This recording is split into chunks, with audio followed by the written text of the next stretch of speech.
Бірақ сендерді білмеймін, бірақ өзім зор түсініп алдым. Бір нұсқаны 17 минутта жасаған. Ең рекорд сол болған. Мотивациямыз сөне бастады. Оқуға деген құштарлық азайып кетті. Қаңтардан кейін бір-бірімізді таптық, бір-бірімізге мотивация бола бастады. Ол мүлдем сабаққа да бармайтын сондай.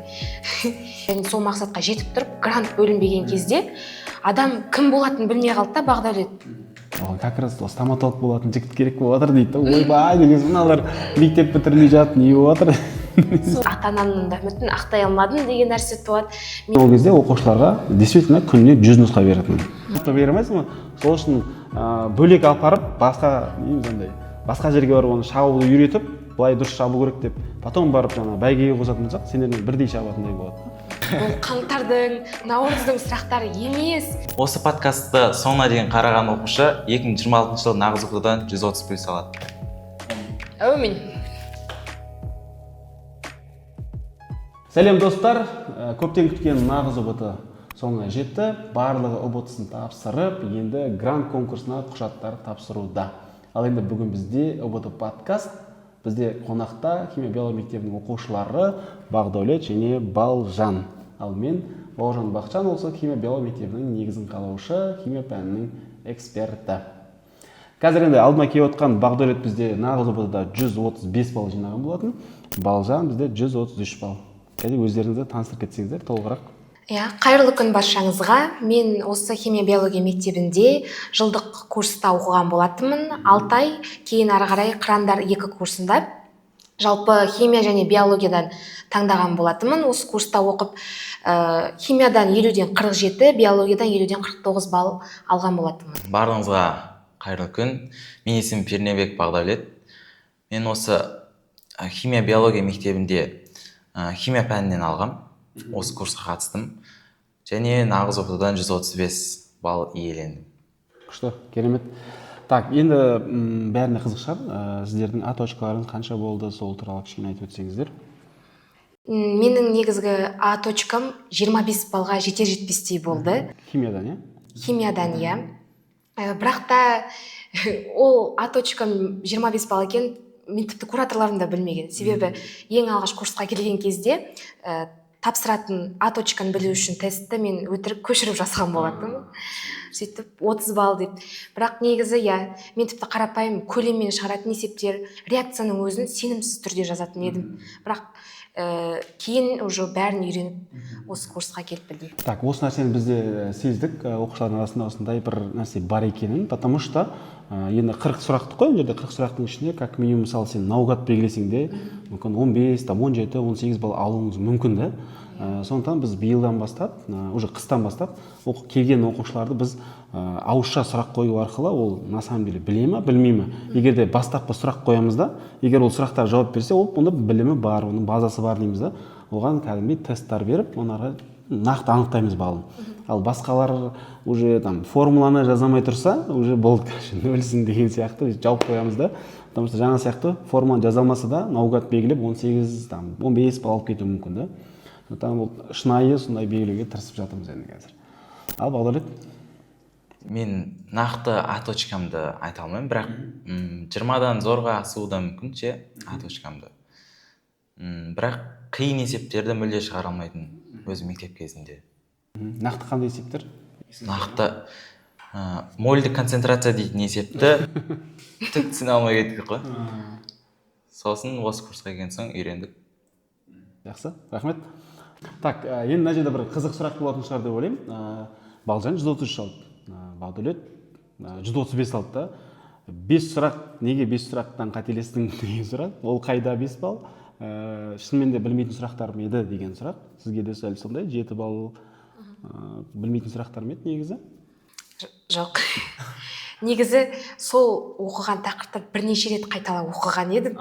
Бірақ шыны керек, қалай айтсам, оңай А деңгейлік сұрақтан қателесіп кеттім ғой. Мысалы, биологиядан айтсам ұят, оны айтпаймын ешкім. Айтыр.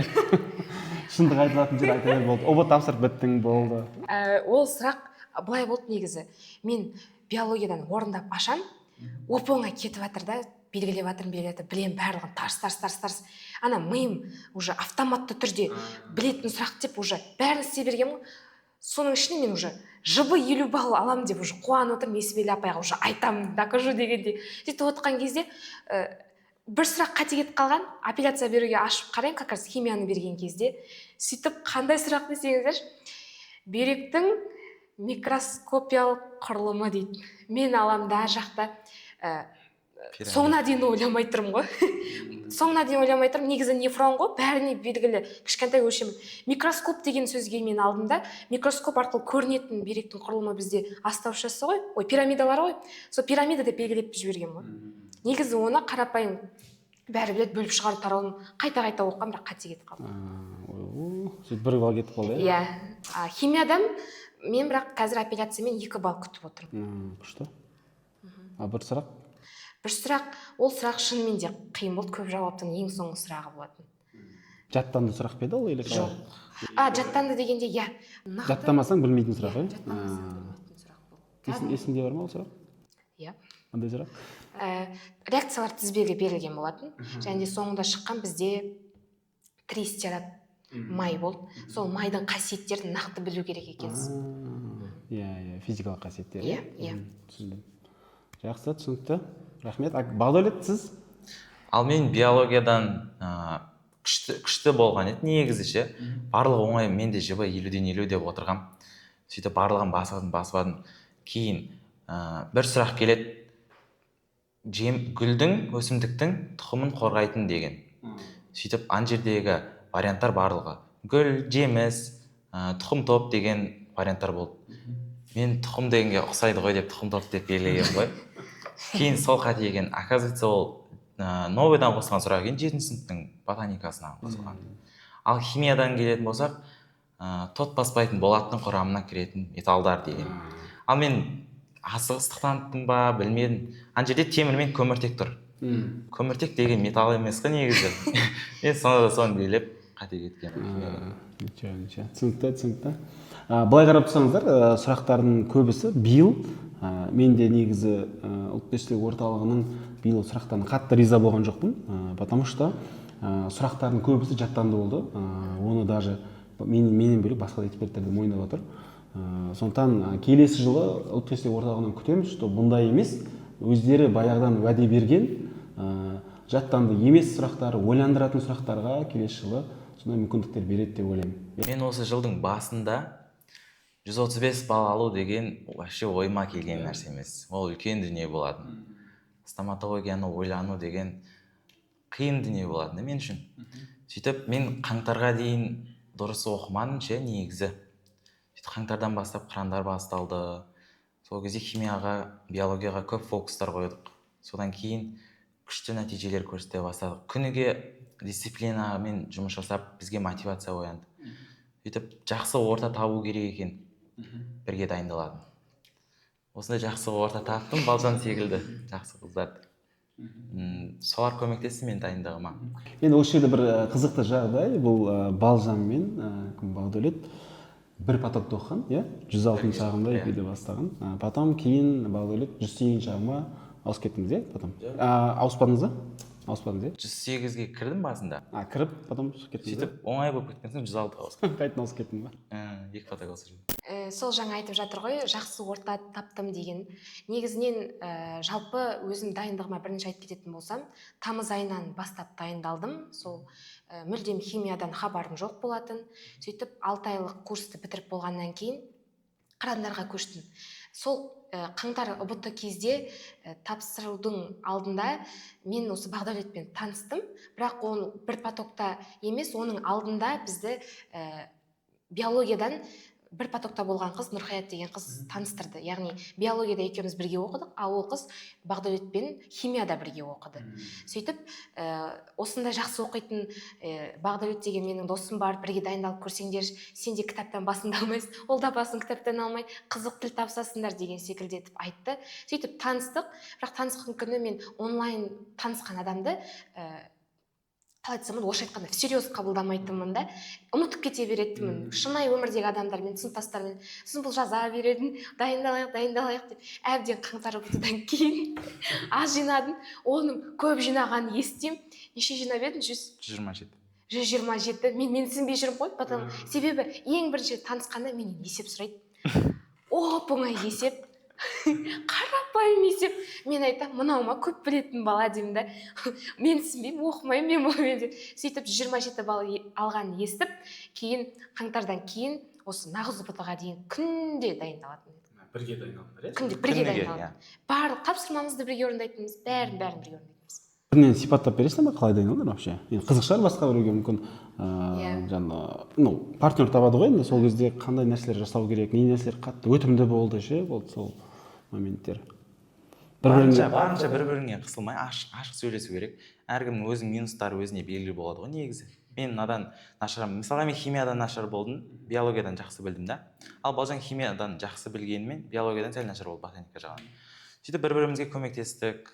Бір-біріміздің білмейтін тұстарымызды сол жерде қайта-қайта оқып жаттап, солар кәдімгідей есте қалды. Солар бір-бірімізге көмектесіп, типа жұптық жұмыс сияқты болды ғой.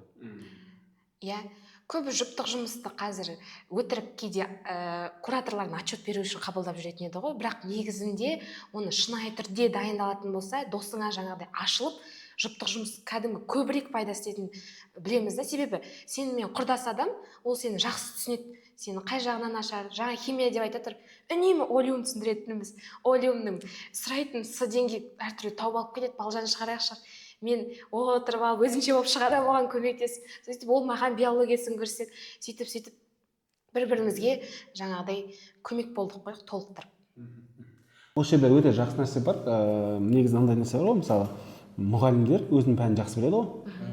Не үшін жақсы біледі? Потому что жылда қайталайды сол нәрсені. Күнде жылда қайталайды, біреуге түсіндіреді. Осы жерде мынандай бір не бар да, заңдылық бар да. Алған білімді оны біреуге үйрету деген нәрсе бар. Осы процесс, яғни осы заңдылық дұрыс орындалатын болса, адамның жаңа білімі бар ғой, ұзақ уақытта сақталады және ол пайдалы, берекелі болады екен да. Сендер де дәл сондай болған сияқты, меніңше бір-біріңе білмейтін нәрсені үйреттіңдер ғой. Яғни алдыңдар білімді, есте бір-біріңе үйреттіңдер да. Яғни осы заңдылыққа сәйкес мен ойлап тұрмын да, сендердің осындай бір берекелі білім болған сияқты да, болашақта пайдаларыңа тиді. Мысалы қазір тоже мысалы осынша бір жыл бойы дайындалып жүріп те қайттан алюм шығарылатын еді баяғыда, бірақ қазір берсең шығара алмайтын оқушылар бар да. Мысалы есіне шығып кететін оқушылар. Мүмкін ойлап тұрмын, сендерге берсе шығара алатын шығарсыңдар деп ойлап тұрмын ше. Мен шығара алатын шығармын. Иә, потому что мынандай ғой, қайталау да дұрыс білімді ше. Ол қайталау білім анасы дейді. Ал біреуге түсіндіру ол қайталаудан да жақсы нәрсе да. Вот соны айтқым келіп отыр.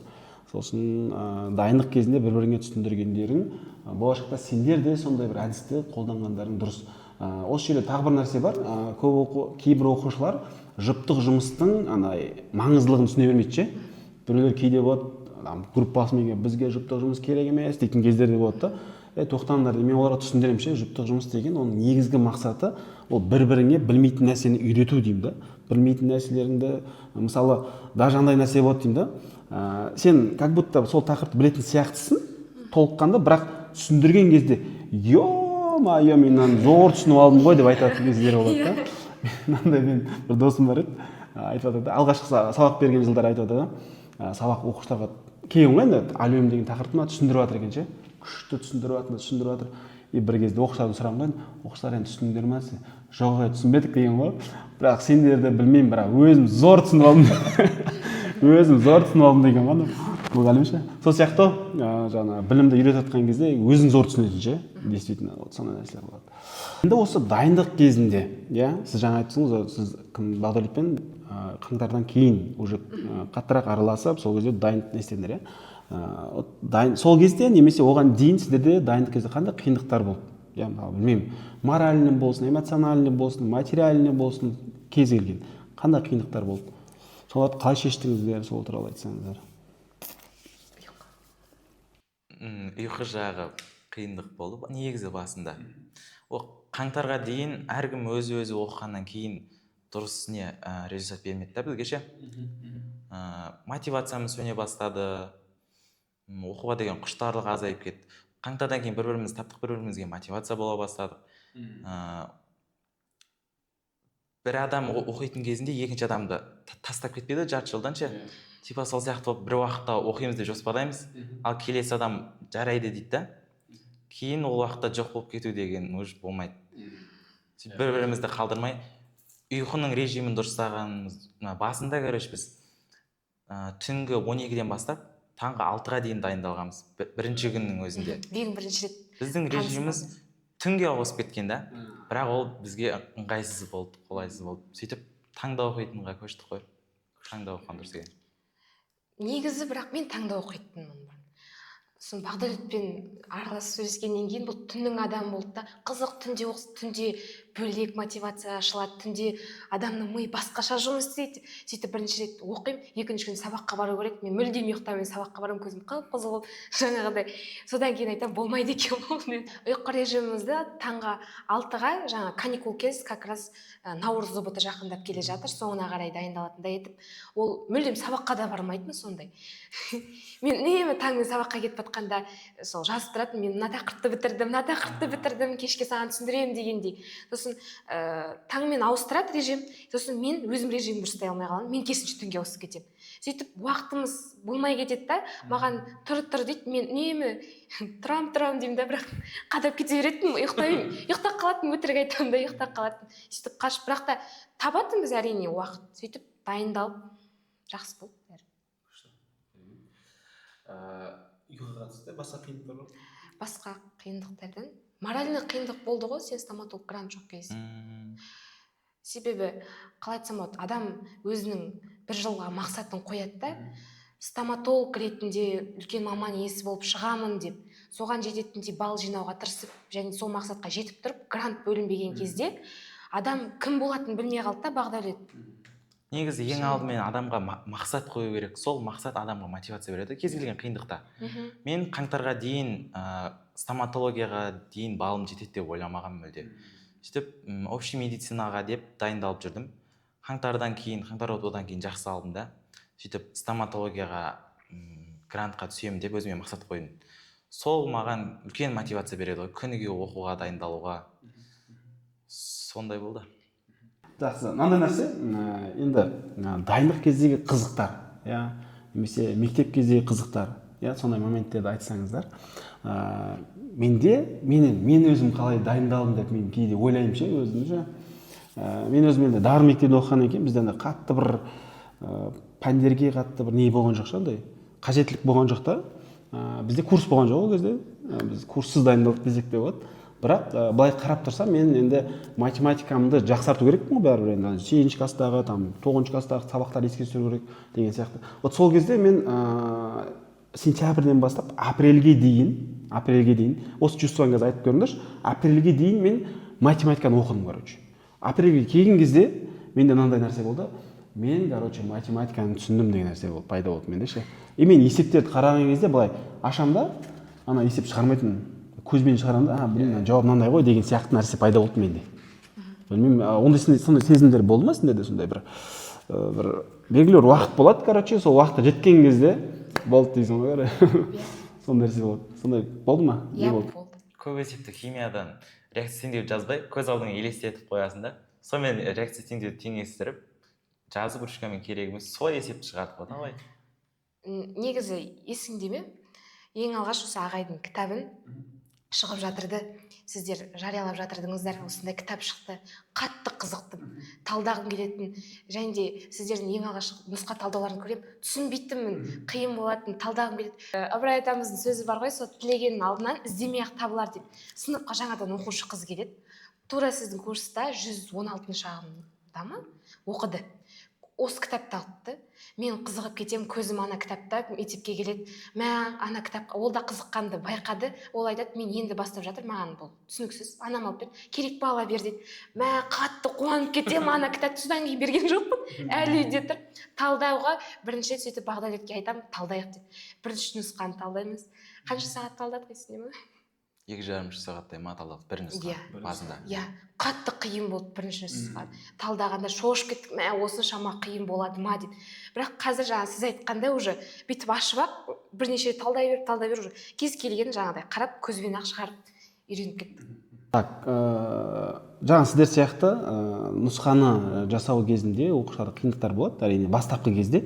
Ол это нормально. Даже мынандай нәрсе болады, осындай кітаптарды, нұсқаларды жасаған кезде балалар вроде тақырыпты түсініп тұрасың, тақырыпты білесің, бірақ анау нұсқаға келген кезде сұраққа жауап бере алмайсың ғой.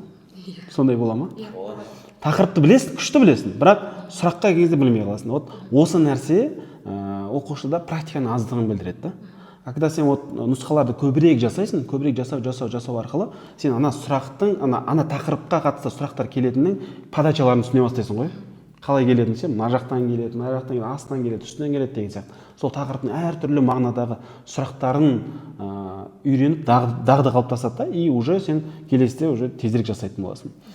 Мен жылда айтамын оқушыларға, менің баяғы оқушыларым жақсы еді деп ше. Енді ол кезде ОБТ сәл формат басқа болды ғой. Мен ол кезде оқушыларға действительно күніне 100 нұсқа беретінмін. Сенсеңдер де, сенбесеңдер де оны көрсете аламын. Мына жерде қойға болады ғой, мына жерге ВКонтактеде несі тұр, барлық скриндармен бар. Оқушылар кәдімгідей 100 нұсқаны бір күнде жасайтын ғой. Жоқ, бір апта өтірік айтамын, бір аптада жасайтын. Бір аптада бір күнде жасайтын. Бір аптада 100 нұсқа беретін, бір аптаға. Қазір 7 нұсқа беретін жылайды қазір оқушылар ше. И соның нәтижесінде сол оқушыларым бір нұсқаны 17 минутта жасаған. Ең рекорды сол болған.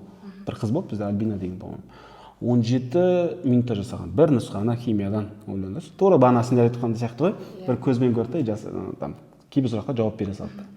Енді жаңа нәрсе, көзбен көріп шығара салу деген нәрсе, и белгілі бір уақыттан кейін тақырыпты түсінген сияқты, болды, мен түсіндім деген чувство, не үшін ондай нәрсе болды деп өзім қарап жатырмын, бағана мен айттым ғой, математиканы түсіндім деп ше, апрельдің кезінде. Сөйтіп қарасам, оказывается, бізде ол кезде тест тапсырмалары 2000 деген кітап болатын бізде ше. Қазір енді 2000 деген кітап бар, оның ішінде 3000 ба 4000 ба есеп бар, короче, математика чисто нөлден бастап. Соны жасағам ғой мен, короче, да, конца жасағам. И анау былай қарасаң, практика ғой. Нөлден бастап былай, полный. Практика көбірек жасалғаннан кейін, мен ойлаймын, что сол цифрларды түсіне бастадым ба, сезе бастадым деген сияқты ғой. Вот сол. Енді нұсқаны қай кезде жасау керек деген нәрсе пайда болды осы кезде оқушыларда. Ол жалпы мысалы химиядағы біліміңді, базаңды қалыптастырып алғаннан кейін кіру керек. Солай ғой. Оған дейін кіретін болсаң, сенде самооценкаң түсіп кетуі мүмкін, вероятность, потому что білмейтін сұрақтарың келеді ғой. Мен бәрін білмеймін мен, мынаны білмеймін, мынаны шығара алмаймын, мынаны істей алмаймын деген сияқты ой қалыптасады да. Лучше полный мысалы химия 6 ай үйрену керек па, 6 айдың ішінде үйреніп бітесін, біткеннен кейін барып нұсқаларға көше бастау керек. Осы сіздің нұсқаларыңыз тек ВС деңгейлі ғой, сұрақтары ше, андай ОТО нұсқасынан қиын сіздікі. Осы кітап бойынша практика көп жасаса, андай, сіз айтқандай самооценкаң жоғары болады ғой, бір сөзбен айтқанда. Кез келген есепті түсініп қоясың, кез келген теориясын ОБТ-да келуі мүмкін сұрақтарды біліп отырасың. Келісем толықтай. Енді осы жерде қалай ойлайсыңдар, жалпы мысалы біздің курстың ішінде 6 айлық бар, жылдық бар. 6 айдың білімін алып кеткен сол жеткілікті деп кету керек деп ойлайсыздар ма, әлде там жылдыққа қалу керек па? Енді сіздер де екеуіңіз де жылдықта оқыдыңыздар ғой, соның пайдасы қаншалықты болды деп ойлайсыздар? Негізі тек 6 аймен шектеліп қалуға болмайды, өйткені мысалға қыркүйек айында алатын болса, ол 6 айдан кейін бітіп қалады. Көктем айларында, жаздың бастапқы айларында ОБТ уақытына дейін адамда қайталау болмаса, барлығын ұмытып қалады ғой негізі. Ал қайталау болатын кезде ол қырандар деген топ болды. Сода қайталау күшті болды. Күніне 2 нұсқадан ба шығартты ғой, аптасына 14. Көп практика жасалды. Сол кезде бастапқы айларда оқылмаған тақырыптарды толықтай бекітілдік.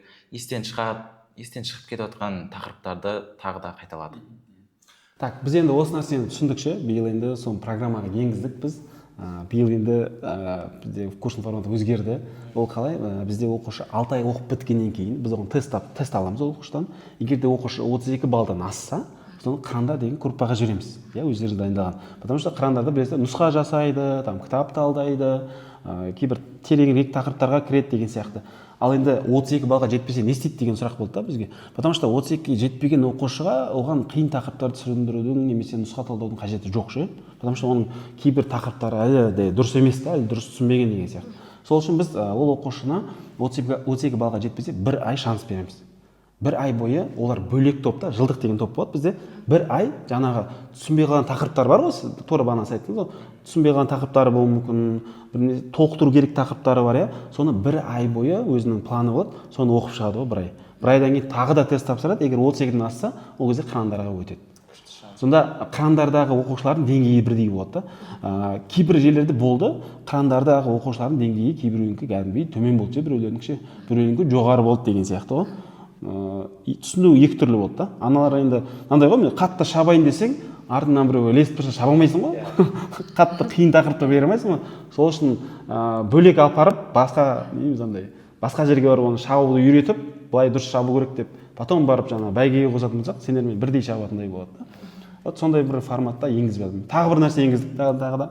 Оказывается, бізде кейбір оқушыларға жекелей түсіндірмесең түсінбейтін оқушылар бар екен да.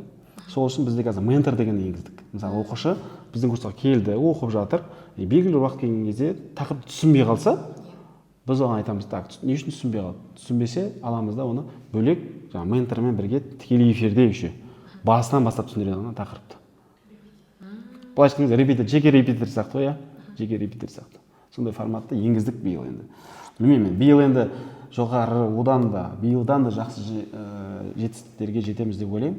Осындай бір оқушылардың тарапынан болған нәрселер ғой, оқушылардың тарапынан сұранысқа ие болған нәрселер да. Оказывается, сосын енді сіздерге түсінікті да, сіздер отырып кітап оқи аласыңдар, мысалы, ашық оқи аласыңдар да. Кейбір оқушылар өздеріңіз білесіздер, жан-жақтағы класстастарыңыз болуы мүмкін, олар оқи алмайды, дұрыс па?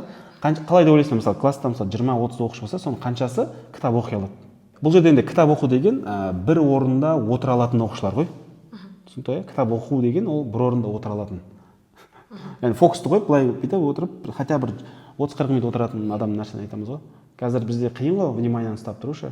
Сондай айта аласыңдар ма, примерно сыныптастарыңда қанша адам болсын? Сыныпта ондай аз негізі. Бірақ мен өзім кітап оқыған кезінде басында толықтай түсінбейсің ақпараттарды. Көп оқыдым кітапты. Прям кітап оқыған кезде қызықты болды. Оқылып жатқан әр сөзді, келесі сөздерді, келесі сөйлемдер не айтылатынын примерно біліп отырасың өзіңде. Теориялық білім болғандықтан кейінше.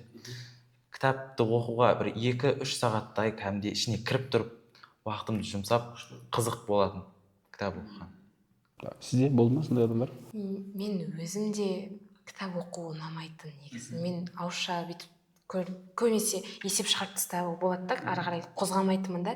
Бірақ кейін ағай сіз бір рет талдау өттіңіз ба, кітап талдау, сол кезде айтқан болатын, сіз оқыған кезде бір сөз түсінбей қаласың ба, болды, одан кейінгі ақпарат ары қарай түсініксіз болады деп айттыңыз. Содан кейін бір миыма толчок барды да, значит, мен оқып жатқан кезде мен уже бір сөз түсінбей қалдым ба, демек уже ары қарай мен түсінбей тұрмын. Демек мен әр сөзді сосын алып кәдімгідей дефинициясын қарап, соны сөйтіп үйренісіп кеттім. Ал сыныптағыларға келетін болсақ, негізі сыныпта жалпы 20 оқушы болды. Соның тек бір 3-4-еуі ғана сөйтіп бір орында отырып фокус қана қоя алады. Енді біз осы нәрсені түсіндік қой, не үшін олай болады деді. Сөйтсек, оказывается, оқушыларда сондай бір өз-өзін былайша айтқан кезде ерік-жігерін ұстап отырып, былай сабақ оқу қиындау екен да. Біз сол үшін биыл естідіңіздер, бізде study time деген нәрсе енгіздік қазір. Естідіңдер ме? Study time деген оқушы, мысалы, кешкі сағат 6-дан кешкі сағат 9-ға дейін жалғасады сабақ. Тікелей эфирде Google Meet қосып қояды барлығы. Сол жерде олар сабақты көреді өздері. Әркім өзінің телефонмен, ноутбугымен ашып көреді. Google Meet-ті қосып қояды. Google Meet-ті қосқаннан кейін сол жерде бір сағатында куратормен бірге отырып сабақты көреді.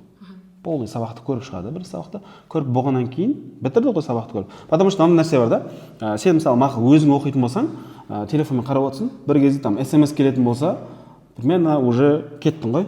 11А деген группадан бір күліп атқан SMS-тер келетін болса, кіріп кетесің да, ана банағы 20 минут бойы сабақ көріп жатқан сабағың быт болады. Сол үшін жаңа study time-да оқушылар бір сағат бойы фокуспен отырып, куратор қарап отырады ол жерде, қуып кетіп жатса, сабақ қара деп отырады да. И бір жақсы жері, түсінбей қалған жерін сол жерде куратордан сұрайды сразу. Бір сағат сабақ көріп бітті, қалған 2 сағатында үй жұмысын орындайды сол жерде сразу. Ал бізде проблема қандай? Сабақ көріп боламыз, үй жұмысын ертең орындаймыз, или там кешке орындаймыз деп қалдырып кетеміз да. Ол аралықта біз ұмытып қалуымыз мүмкін ғой тақырыпты. Сол үшін бізде сабақты көреді сразу, сосын 2 сағат бойы хотя бы үй тапсырмасын 60-70%-ын уже орындап бітеді оқушылар. Сол жерде бекітеді да. Түсінбеген сұрағын сол жерде сұрап отырады. И бізде оказывается солай жасаған кезде қазір оқушыларда чатта түсінбей қалдым деген нәрселер сұрау өте азайды ше қазір. Почти сұрамайды десек те болады. Вот сондай. Мен де тура осы системамен оқыған сияқтымын өзімше. Өзіңе? Иә. Өзім кураторыма өтініш жасап, бірге жиналып оқиық деп өтініш жасаймын. Сөйтіп, оны көндіріп, сіздің видеоңызды қосып қоямыз неде. Ол өзінің тірлігін жасап жатады, оқушылардың жұмысын тексереді. Мен сол видео сабақты көріп болып, үй жұмысын шығарып жатамын. Түсінбеген сұрағымды сол кезде сұрап аламын. Ол түсіндіріп береді ол маған. Солай күшті нәтижеге жеттік. Сіздер білесіздер ме, даже мен бар осы нәрсені өзім сынап көрдім ба. Кураторға ешкімге айтқан жоқпын, пока что өзім жасап көрейін дедім да, сөйттім да, мен именно қаңтар айында аз алған оқушыларды жинадым да. Енді біздің курс 6 айға созылады ғой. Мен алдымда сол сабақтың бәрін былай есептеген кезде 36 күнде 6 айлық сабақты бітіруге болады деген. Ойлаңдаршы, күніге бір сабақтан көріп отырса. Сөйттік та, күніге бір сабақтан көріп отырдық. Енді бұның атын біз study time деп қойдық. Бұл енді осы көктемде біздің енді хит болған продукттарымыздың бірі десек те болады, ноу-хау десек те болады, мұндай әлі ешкімде жоқ десек те. Мен енді біздің курс 6 айға созылады ғой. Сол 6 айлық курсты біз сидырған кезде 36 күнде бітіруге болады деген да. И сол кезде біз 36 күндік деген продуктын ашып едік та, и оқушылар соған келіп, сол жерде қаңтарда қанша 90 балл алып, нағыз ұбт-да, по-моему, 125 алған оқушылар болды. 35 балл ма прогресс жасады, по-моему. Иә, қателеспесем, 35 балл прогресс жасады оны. Химиясынан 42 алды, по-моему. 22-ден 42 балл алды. 36 күндікте. Енді ол нәрсені бірінші мен өзім жасадым ғой. Жаңағы қаңтарда аз алған оқушылар жинадым да, отырып күнде өзім 3 сағат бойы қосып қоятын Google-Meet-те. Олар сабақ көреді, сол жерде жаңа түсінбеген сұрақтарын сұрайды, үй жұмысын орындайды, и потом бітіреміз да. И кейбіреулер даже бар ғой, 3 сағатты күтіп отырмай, үй жұмысын тапсырып бітіп, 2 сағаттың ішінде шығып кете беретіндер де болды. Оказывается, болады екен да, негізі ана уақытым жоқ, үлгермейміз дейді. На самом деле бізде дедлайн мысалы понедельник күні сабақ ашылатын болса, средаға дейін тапсыру керексің ғой, 3 күн ғой. 3 күннің ішінде үлгермеу деген өтірік нәрсе екен ше, негізі бар ғой. Оказывается, сол күні орындап, сол күні бітіріп тастауға болады да. Вот сондай бізде қазір жақсы алдағы, бастап кеттік уже, көктемнен бері жасап жатырмыз қазір, нәтижелер өте жақсы. Түсінбейтін оқушылар жоқ почти, қалып кететін оқушылар бар екен. Мысалы 34 оқушы болатын болса, соның бір группада 34 болатын болса, мысалы соның екеуі, біреуі апта сайын қалып кетуі мүмкін. Оның да себептері бар бізде. Оның барлығының себептері сол. Қазір бізде полный күніге қанша оқушы сабақ көрді, қанша оқушы сабақты көрмеді, қаншасы үй жұмысын орындады, қаншасы толық орындады, қаншасы вообще орындаған жоқ, полный список шығады. И оның жанынан несі тұрады. Екі оқушы орындамаса, не үшін орындамады? Қашан орындайды? Соны айтқан кезде, да, кәдімгі сән сұраймыз, қуамыз ғой. Оказывается, бұйырса бізде куратор боласыз ғой, вот сол кезде көресіз. Осындай системамен оқытамыз. Менен мынандай сұрақ, енді кез келген бір подкастта неде бір қызықты оқиға деп сұрап жатады. Бұл жолы біз қызықты оқиға емес, жалпы сізге бір әсер еткен бір ситуация десек те болады. Яғни сіздің мышлениеңізді өзгертуі мүмкін, немесе біреуге деген қарым-қатынасыңызды өзгертуі мүмкін. Сондай бір мысалдар болса. Негізі айтатын болсақ, шынына келетін болсақ, мен өзім дайындықты көп оқушы жоғары балл жинағандар айтады, мен дайындықты ерте бастадым, 10-шы сыныптан бастадым деген секілді. Бірақ та мен осы химия биология мектебіне тек қана 11-ші сыныпта келіп, тура 1 жылдың ішінде ғана жеткен жетістігім болып табылады. Ал неге оған дейін оқымадым десем, мен жалпы мектепте активистка болатынмын. Жаңағыдай әртүрлі іс-шараларға қатысатынмын, видеолар түсіретінмін, мобилограф болуға қызығатынмын, СММ әртүрлі нәрселерге қызығып жүретінмін да, сабаққа ондай көп назар аударған жоқпын. Бірақ қарап тұрсам, химиядан да биологиядан да ең маңызды тақырып 10-шы сыныпта екен. Сөйтіп солай уақытымды өткізіп алдым. Жаңағыдай достарым көп болатын, жаңағыдай бірге қыдыратынбыз, мектептің әртүрлі жұмыстарын жасайтынбыз.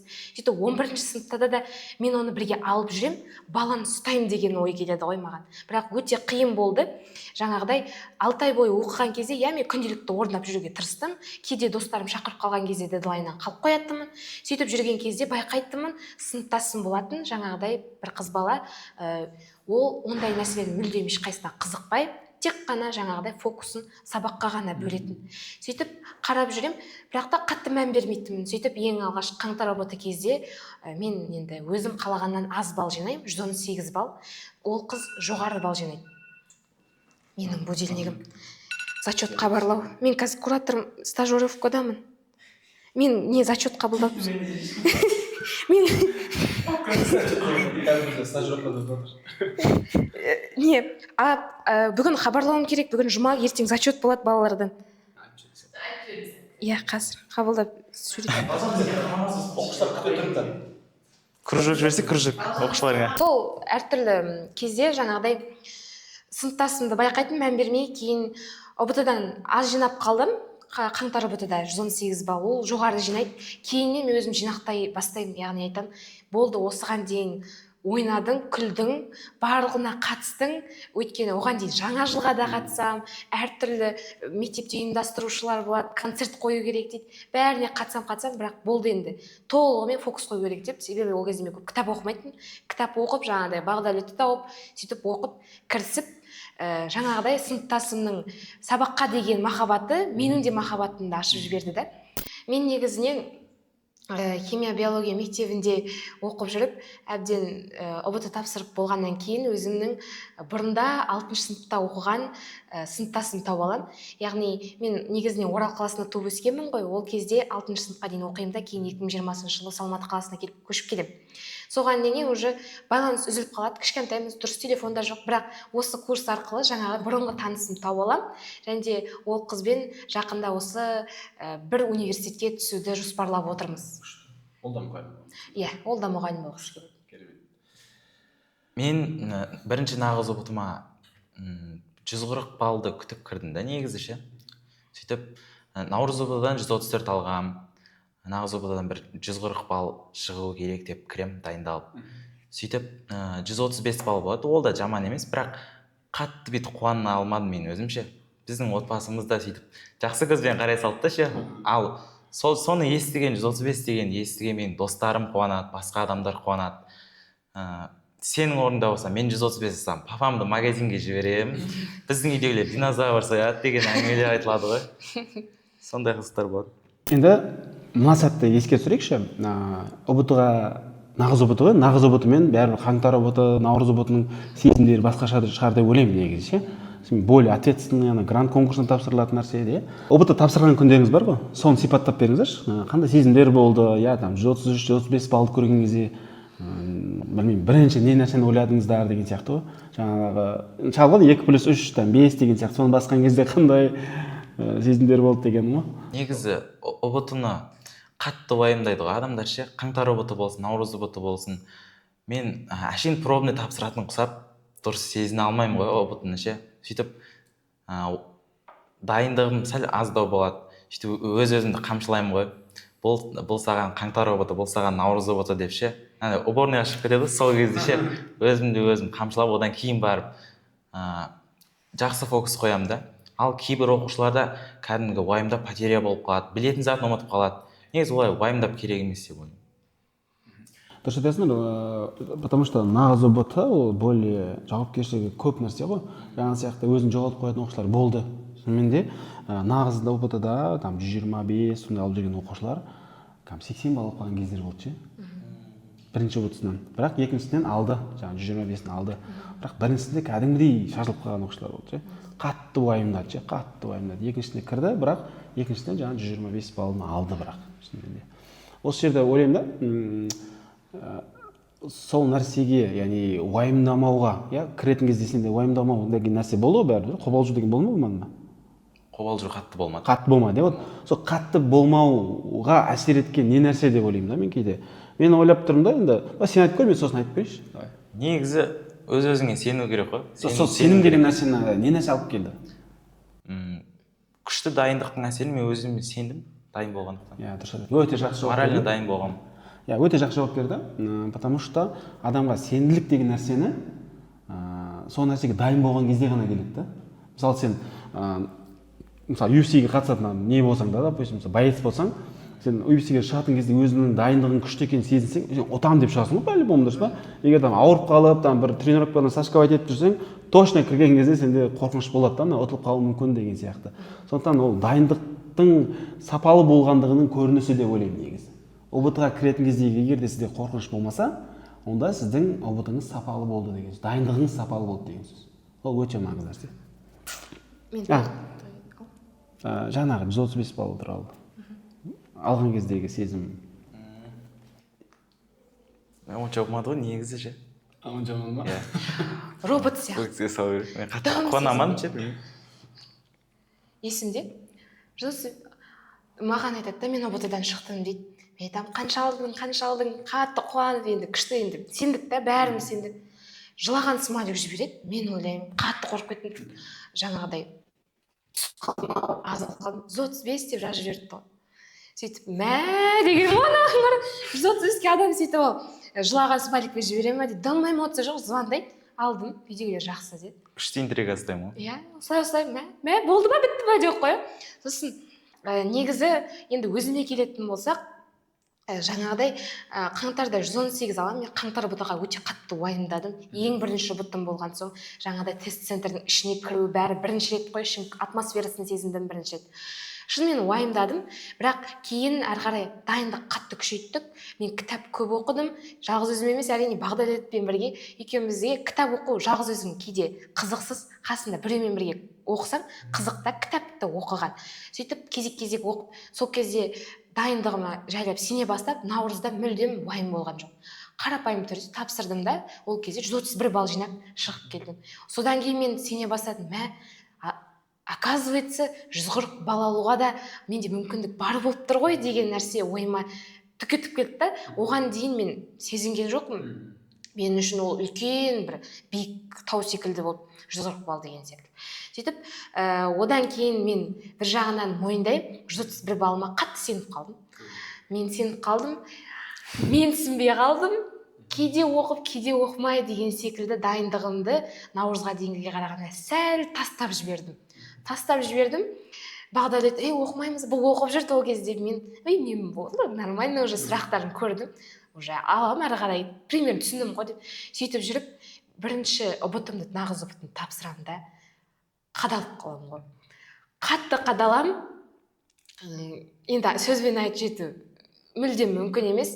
119 балл алып қаламын мен. 131-де 119 өте көп регресс балл ғой. Сөйтіп жинап қалам, Бағдәулетке айтам, ұбт өте қиындап кеткен. Бұл қаңтардың, наурыздың сұрақтары емес, бұның сұрақтары басқа, мен саған айтып тұрмын ғой деп айтам. Себебі ең бірінші ашып қалам. Негізі айтады ғой, расымен де ұбт-ны ашқан кезде бұл бір жағынан сіздерге лайфхак болсын. Ашасыздар ғой, ең бірінші өздеріңізге оңай сұрақтан бастау керек екен. Сол кезде ми тестті әрі қарайда процестің барлығын оңай қабылдайды да. Мен сол нәрсені оған дейін білмедім да, бірінші нағыз ұбт-ымда тарихтан бастаймын. Тарих бірінші сұрағын ашамын, уже білмеймін ғой. Уже мен ана сұрақ естімегенмін ғой. Мен ойлаймын, осыған дейін не оқыдым, уже ана сұрақты да білмеймін, мынаны да білмеймін, тарих уже кетіп жатыр, уже ойладым, біттім. Сөйтіп, бір кезде оқу сауаттылығын бастаймын, оқу сауаттылығы енді оңай әрине, қазақша өзім тілім болған. Сөйтіп, мат сауаттылықтың да есептері қиындап кеткен бе? Қараймын, мынау шықпайды. Мен еще кейін шыққан соң айтамын, Бағдат, сен ананы шығара алмайсың по-любому. Мен де шығара алмағам деймін ғой. Қорқытып тастайды. Сөйтіп болып, биология нормально, шүкір деп, енді химияға келем. Химия вообще самооценкамды түсіріп жібереді. Уже шығарам, есеп шықпайды. Шықпайды, жауабы сәйкес келмейді. Бәрін апелляцияға беріп тастайды.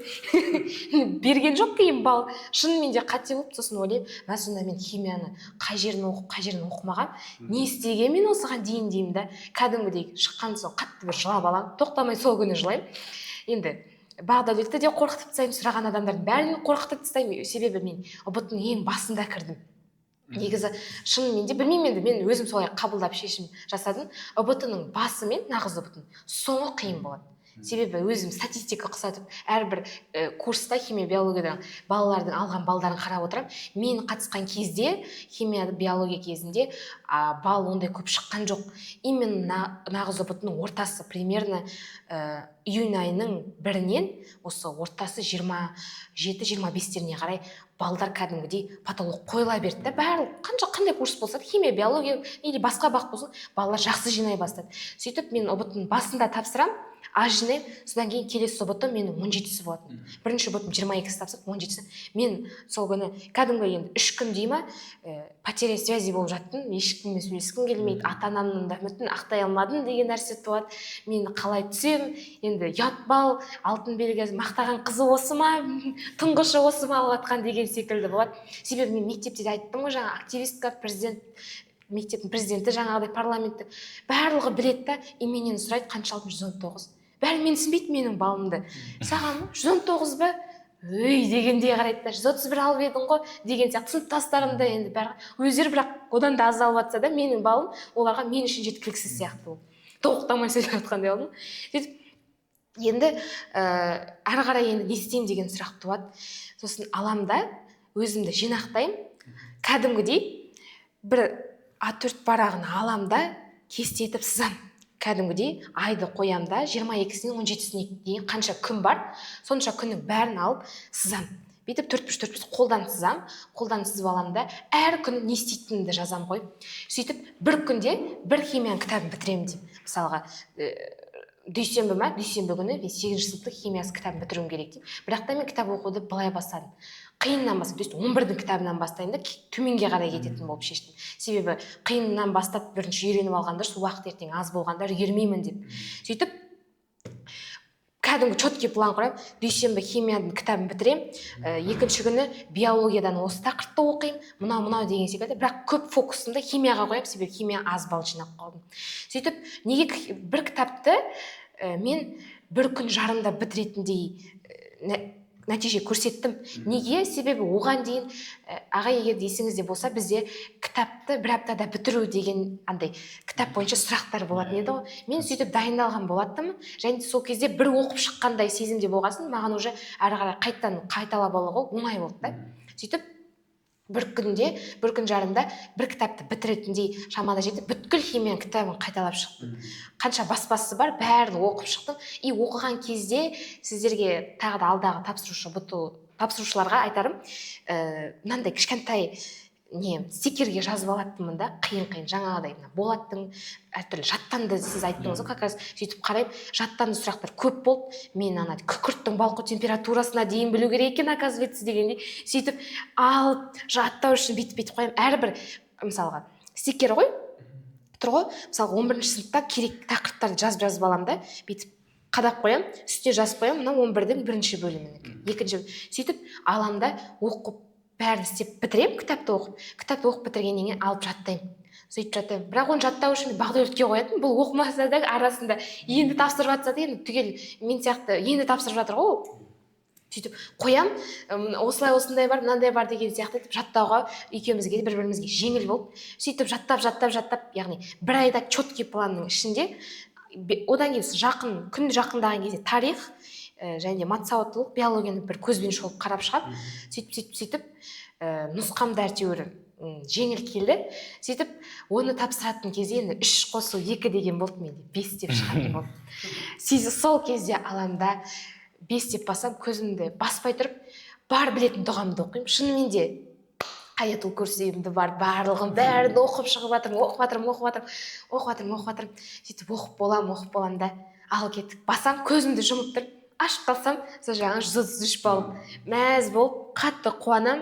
Сыртта әкем күтіп тұрған, как раз ар жақта бақылаушы ағай да бәрі құттықтап, сол күні ең жоғары жинаған оқушы болып шығып, сол қалаған мақсатыма жеттім. Күшті не болды деп ойлаймын, история болды деп ойлаймын. Пайдалы, өте көп лайфхактар айтылды.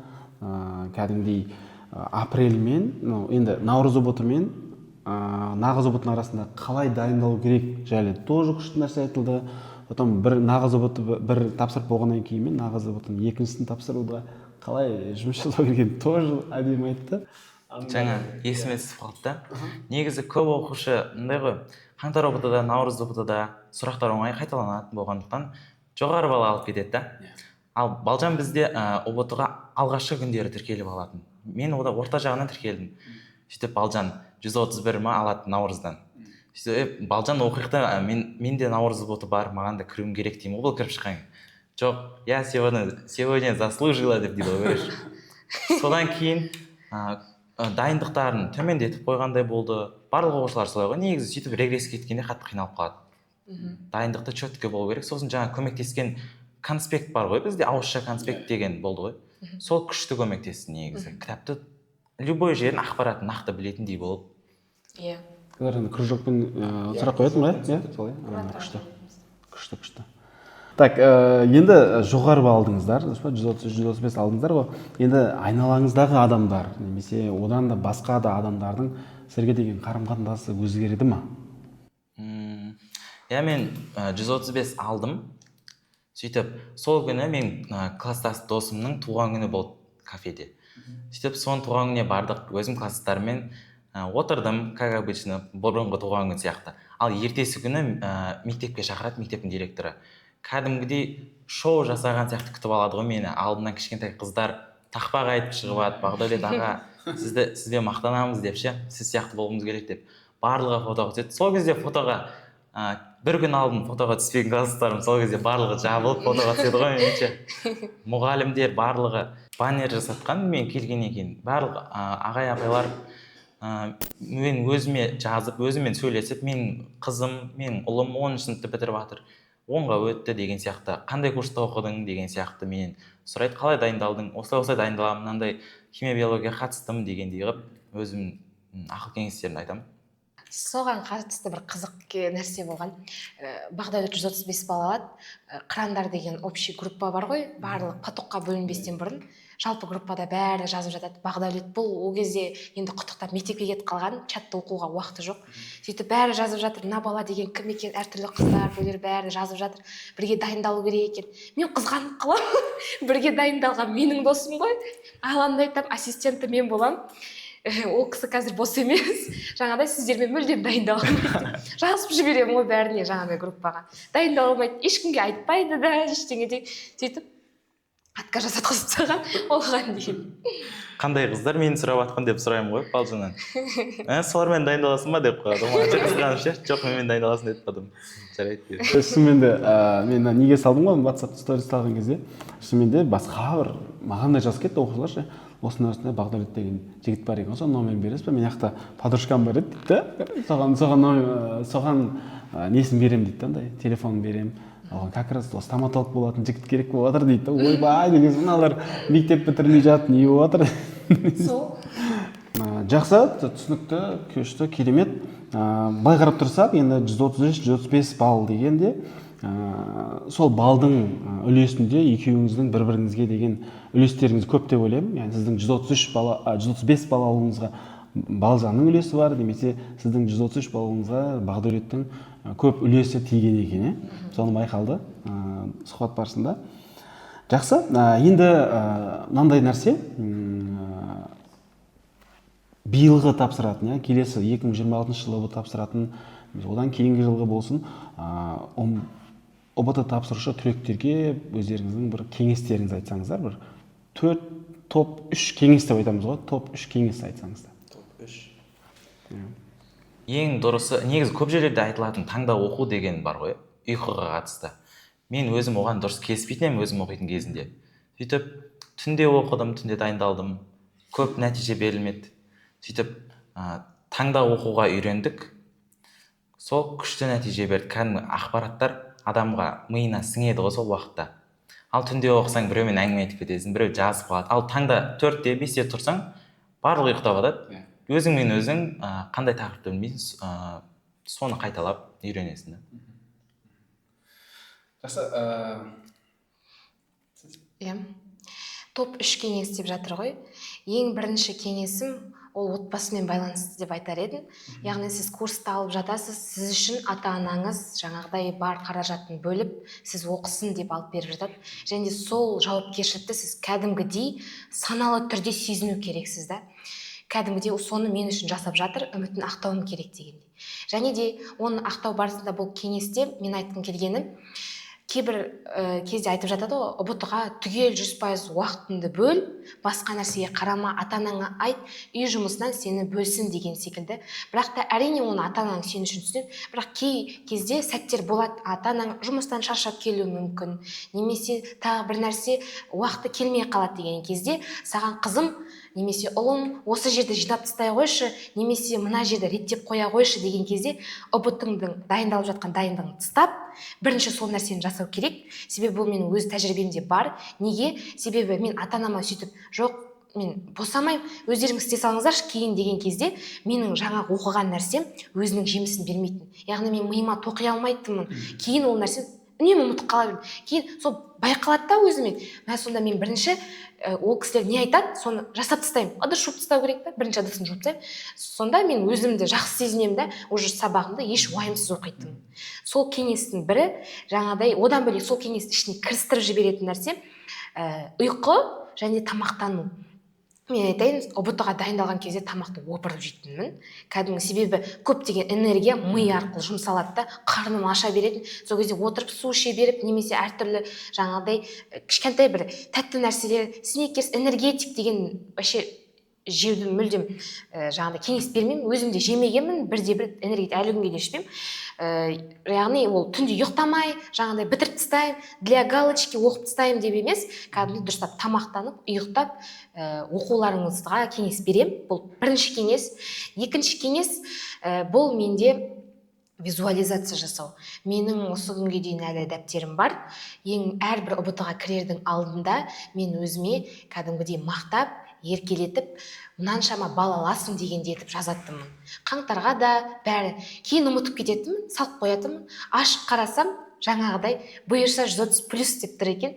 Сол мақсатыма жеттім. Үйдегілердің бәріне көрсетем, ешкімге айтпаған ғой, мына қараңдар, мен жазыппын, жеттім мына мақсатыма деген нәрсе. Сол айтқым келгені, адам ойлаған нәрсесін кейін ұмытып қалады ғой. Соны қағазға түсіріп қойып, қазірден ақ қанша бал қалайсыз, нақты түрде жазып, соны негізі желательно тіпті көз алдыңызға іліп қойғаныңызда. Күнде сабақ оқып отқанда көресіз де, сіз ұмытпайсыз. Бұл екінші кеңес. Ал үшінші кеңес, мен өзім былай бөлетінмін. Әрбір нәрсені жетуге ниет, мақсат, іс-әрекет. Ниет ол былай бір нәрсеге дұрыс ниет қою керек дейді ғой. Мысалға, қарапайым бай болам деген секілді нәрсенің өзінде жалпы бай болам емес, адам нақты ниет қою керек та, не үшін бай болғысы келеді деген секілді. Сол сияқты бұл ұбт-да да сондай болатын. Менің ниетім кезде жаңағыдай жақсы көріп оқу керек екен. Мен мойындаймын, мен ұбт кезге дейін химияны ұнатпай кәдімгідей жек көретін, себеп шығара алмайтын да есепті. Бірақ процесс барысында түсіну керек деген сияқты оқи берген сайын махаббатпен оқып ниетім түзелді да, сол кезде менің сабақ оқыған кезде жолым ашыла бастады. Сөйтіп сол ниетті дұрыстасаңыздар, күнде мысалы сабақ оқыған осы стади таймға кіру керек, таңмен оқу керек десеңіздер, ол нәрсе кейін сізге нәтиже бермейді да. Күшті тұрып, күшті настроениемен оқысаңыз, сол ниет түзеледі да. Кейін екіншісі ол мақсат.